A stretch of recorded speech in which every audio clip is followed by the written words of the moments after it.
La iluminación y en concreto las sombras son muy costosas de renderizar, por lo que los juegos suelen utilizar truquitos para evitar tener que calcularlas en tiempo real.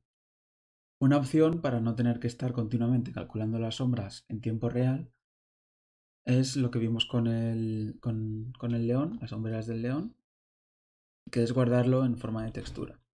Yo le digo al ordenador que me calcule toda la iluminación y que me guarde toda la información de las sombras aquí. Esto tiene el problema de que no nos sirve si yo tengo otro objeto que va a pasar por aquí y me va a proyectar una sombra. Porque las sombras que tengo aquí calculadas las calculé cuando no había ningún objeto por aquí. Entonces vamos a ver cómo se manejan todo el tema de las sombras cuando metemos el modelo en un videojuego. En juegos se pueden utilizar principalmente tres métodos para calcular las sombras: el bueno, el feo y el malo. El bueno serían los light maps, que es una forma bastante optimizada y que se ve bastante bien. El feo sería vertex shading, es un método antiguo y que no se ve muy bien. Y el malo sería el calcular las sombras en tiempo real. Es malo porque me cuesta un montón calcular toda esa información. Vamos a empezar con el bueno, que son los light maps. Los light maps son la forma más optimizada de calcular las sombras de los objetos que no se vayan a mover. Y para todos los objetos del escenario que se queden estáticos, deberíamos utilizar lightmaps. Una vez tengo mi escenario con todos los objetos del juego que no se van a mover, es decir, que tiene sombras que no se van a desplazar, no van a cambiar las luces, y además tengo toda la iluminación preparada, ya he colocado todas mis luces y todos mis objetos están puestos donde tienen que estar, le puedo decir que al motor que me calcule toda la información sobre la luz y que la proyecte sobre las texturas de mi modelo. Así esta información se me queda guardada en forma de texturas, que se llaman lightmaps, y no es necesario calcularlas en tiempo real. Yo tendría aquí, por ejemplo, mi textura, le digo que me calcule un lightmap y el motor lo único que tiene que hacer para representar todas estas sombras es combinar la textura del color de mi objeto con el lightmap para generar el final, el efecto final, que es como una pared sombreada. Además, algunos motores pueden calcular la oclusión ambiental, es decir, las sombras que genera el propio objeto sobre sí mismo, y sumarla a a las sombras que se generan por las luces de mi escena. En este ejemplo, aquí tengo el modelo con todo el lightmap calculado, pero que no tiene oclusión ambiental, y aquí sí que tiene. Se nota aquí en este bordecito, ¿vale? Esta sombra que se genera simplemente porque esta zona está cerca de otro objeto y la luz no llega del todo bien, ¿vale? También se nota muy bien aquí, en esta zona de aquí arriba. Dependiendo de cómo tengan las UVs, los light maps se pueden ver raros. Entonces se suele crear a veces un segundo set de UVs para proyectar sobre ellos toda esta información de los light maps. Aquí, por ejemplo, tengo este modelo de una casa, y para las texturas tengo mis UVs solapadas. Tengo todas las UVs de esta cara y encima tengo puestas estas UVs y las de atrás y las de atrás. Para poder utilizar una sola textura para todas las partes de mi modelo, para todos los lados de este edificio, puedo tener solamente un lado y se repite la textura una y otra vez. ¿Cuál es el problema si yo utilizo line maps? Imaginaos que yo tengo aquí una farola. Pues esta farola, cuando calcule los line maps, me va a proyectar una sombra sobre esta textura. Si yo utilizo estas UVs, esta sombra se me va a aparecer aquí y me va a aparecer en la parte de atrás y me va a aparecer en la otra parte de atrás. Necesito que las UVs a la hora de calcular los line maps sean distintas. Esta no me vale, ¿de acuerdo? Entonces, para los line maps, en este ejemplo se utilizaron estas UVs. Aquí lo que se hace es se cogen todas las caras y se dejan separadas. De manera que si yo tengo una farola aquí, la sombra del lightmap se me va a proyectar solamente aquí. ¿De acuerdo? Y dejo todo este espacio pues para calcular las sombras de si yo tengo un edificio detrás, pues aquí se me va a proyectar la sombra de ese edificio. Entonces este modelo va a tener dos UVs distintas. Un set de UVs me va a servir para indicarle toda la información de la textura Y otro set de UVs lo voy a utilizar para la información de los light maps. ¿Cómo se trabaja en Maya con este tipo de sets de UVs? Pues vamos a hacer, por ejemplo, un cubo. Voy a ver las UVs que tiene. ¿Vale? Tiene estas UVs. Y a lo mejor estas pues, me servirían para la textura, pero yo necesito unas nuevas para poner toda la información del light map. Pues me voy a Polygons, Create Empty UV Set y me genera un segundo set de UVs. Para acceder a este UV y trabajar con él, me voy a UV Sets y selecciono el nuevo. Aquí todavía no le he hecho ninguna proyección, le voy a hacer por ejemplo una automática. Y yo tendría este set de UVs que me puede servir para una cosa y este otro set de UVs que me sirve para texturas a lo mejor. Cuando usemos un nuevo set de UVs para los light maps, tenemos que tener en cuenta todo lo que veamos en el tema de UVs y además hay que tener en cuenta ciertas peculiaridades. La primera es que las UVs de los light maps no deberían solaparse ni salirse del espacio básico de este cuadrado del espacio de las UVs. Como, por ejemplo, como hemos visto con la caja, si yo tengo UVs solapadas, como sería este caso de aquí, me puede pasar esto de que una sombra se me proyecte donde no se tiene que proyectar. Y tengo un ejemplo por aquí. En estas UVs tengo algunas zonas solapadas y cuando se proyectan sombras me aparecen sombras donde no deberían de estar. ¿Vale?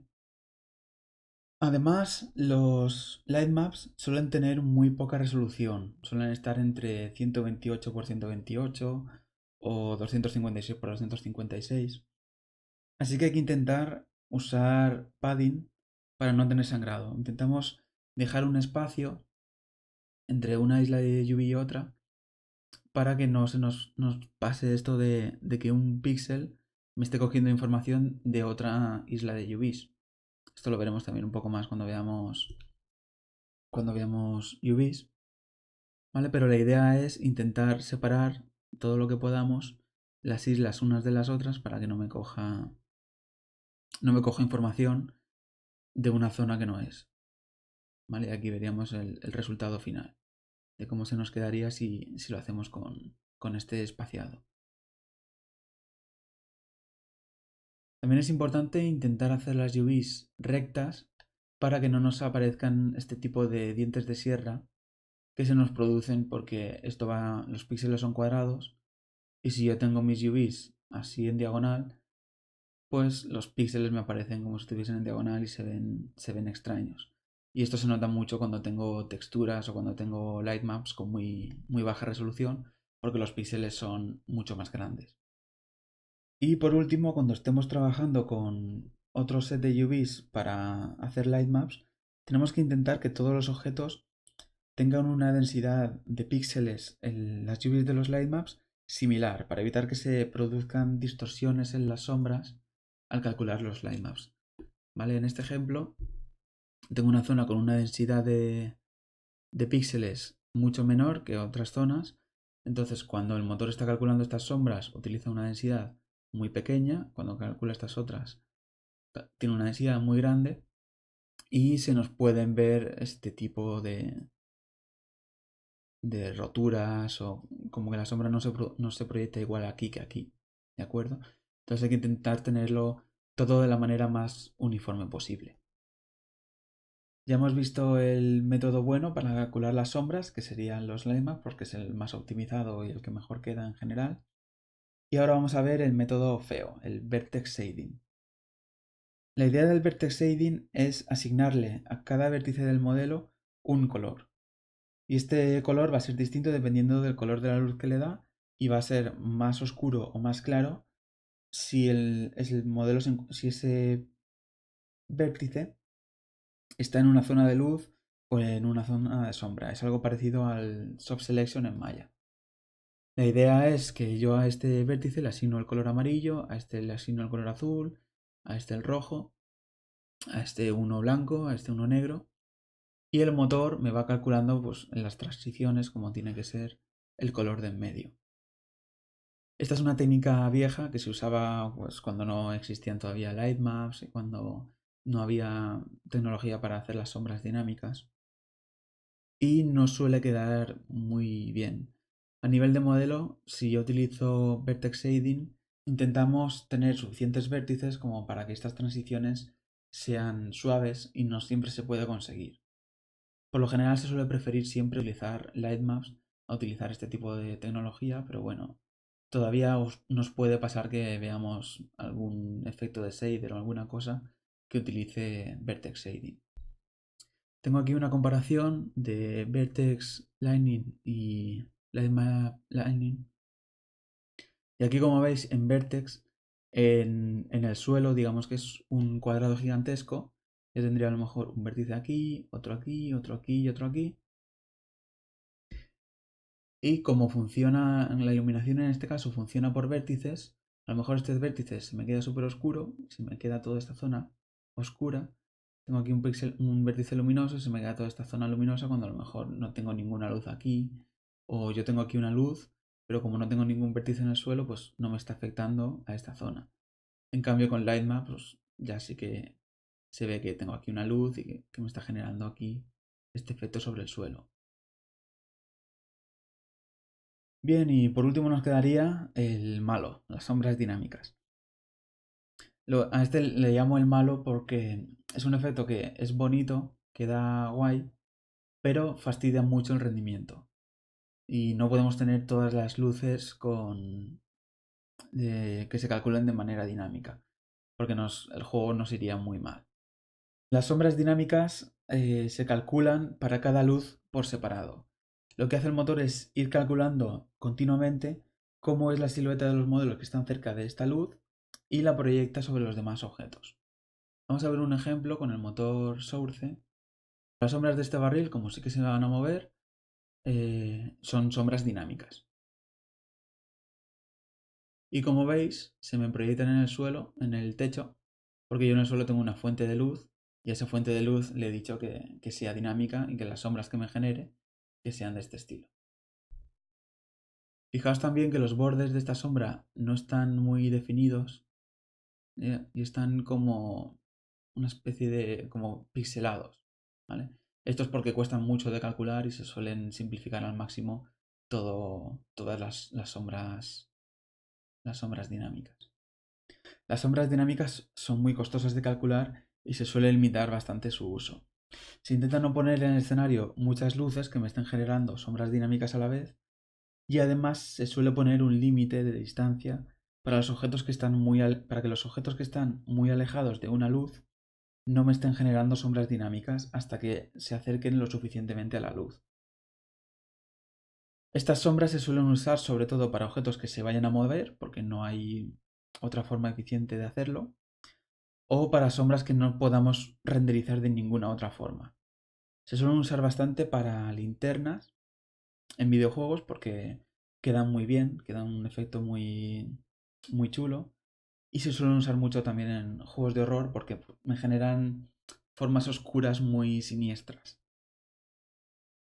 A la hora de modelar, lo único que tenemos que tener en cuenta que yo haya encontrado así cuando estoy trabajando con formas dinámicas es que no suelen llevarse bien con la transparencia, suelen fastidiar mucho el rendimiento si yo utilizo un modelo con transparencia y además intento que genere sombras dinámicas. Entonces intentar evitarlo. Tened en cuenta también que la iluminación es algo que cambia mucho y depende bastante del motor. Ahora, por ejemplo, se está intentando que las sombras lleven un poco de información de color, que no sean simplemente sombras oscuras o luminosas, sino que cuando la luz le da a esa pared, si es de color rojo, las sombras que me genera la pared sean un poco de color rojo. Entonces, esto que os estoy diciendo es bastante probable que en un futuro no muy lejano haya cambiado y ya no sea así. Pero bueno, solamente quería daros un poco de información sobre cómo va la iluminación, sobre todo para el tema de los light maps, que cómo tenéis que afrontar ese tema de las UVs. Los reflejos también son bastante costosos cuando estamos renderizando el juego, porque por lo general suponen renderizar el mismo objeto dos veces. Una para el objeto normal y otra para todos los reflejos que esté generando en la escena. Para evitar esto, una opción que se usa bastante son los cube maps. La idea de los QMaps es que una vez tengo mi nivel ya terminado, como más o menos al mismo tiempo que voy a calcular los lightmaps, cuando ya tengo todos los objetos estáticos que no se van a mover y que ya está, digamos, el nivel terminado, entre comillas, coloco una cámara en mitad del escenario para que renderice todo lo que está viendo, me la guarde en una imagen que se va a llamar QMap y entonces la idea es que utilizo la información de esa imagen para generar los reflejos en vez de tener que renderizar todo el mundo otra vez para calcular esos reflejos. Vamos a ver un ejemplo. Yo tengo aquí esta escena en la que tengo diversas formas geométricas y que representan lo que sería mi mapa final, mi mundo. Y yo lo que voy a hacer es poner una cámara que está aquí representada con un punto negro para que toda esta información que está viendo esta cámara de todos los ángulos me la guarde en un cubo. ¿Vale? Digamos que se genera este cubo y me saca una textura cogiendo toda la información de lo que ve a su alrededor. Y esta textura sería esto de aquí. ¿Vale? Este sería el suelo, esto sería lo que puede ver a la izquierda, adelante, atrás y a la derecha, y este sería el cielo. En un mapa final, el QMAP que veríamos sería una cosa parecida a esto. ¿Vale? Aquí tendríamos el suelo y aquí tendríamos el cielo. ¿Vale? Los QMaps mejoran mucho el rendimiento, pero tienen algunos inconvenientes. El primero es bastante obvio, como lo que estoy reflejando no es el mundo real, sino que estoy reflejando lo que capturé en esta imagen, no se van a ver los reflejos de los objetos o los personajes nuevos que no estaban cuando yo capturé esta imagen. Entonces nos pueden producir cosas como estas. Aquí tengo un espejo y este espejo, los reflejos, en vez de calcularlos en tiempo real, los coge de un lightmap. Entonces cuando se acerca un personaje e intenta mirarse en el espejo, no tiene reflejo, ¿vale? Porque el personaje no estaba cuando yo saqué la imagen del QMap. Otro problema de los QMaps es que dependen del mapa. Normalmente se asigna a cada zona del mapa un QMap y cuando estoy pasando de un mapa a otro, pues se nos puede notar el salto de he cambiado de un lightmap a otro.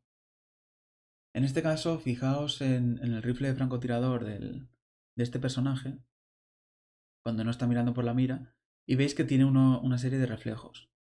Aquí lo veis, donde tengo yo puesto el ratón. Y cuando paso de una zona a otra, me está cambiando de un QMap a otro. Y además no se corresponden exactamente con la zona en la que estoy. Entonces se puede ver un poquito extraño. Para reducir estos problemas, los QMaps se suelen limitar solamente a objetos con reflejos muy difuminados, con poco gloss, que no te den efecto espejo, que no te refleje el mundo de manera perfecta, sino que sea como pues un metal que no tiene una superficie totalmente lisa, ¿vale? Para que los QMaps no se noten demasiado. Tengo por aquí, un último ejemplo de QMaps en los que utilizaron QMaps en un modelo que refleja mucho el mundo, entonces se nota todos los problemas del QMaps y además tiene otro efecto raro que es que aparece como girado y se nota un montón que no se corresponde exactamente con la zona en la que yo estoy. A lo mejor han utilizado un QMAP para un nivel gigantesco y en esta zona pues se nota mucho que no es exactamente donde estoy. Veis que los reflejos no se corresponden con el mundo que estoy viendo yo de verdad. Si estos reflejos estuviesen mucho más difuminados, pues no se me notaría tanto que los reflejos no se corresponden con el mundo en el que están estos cristales.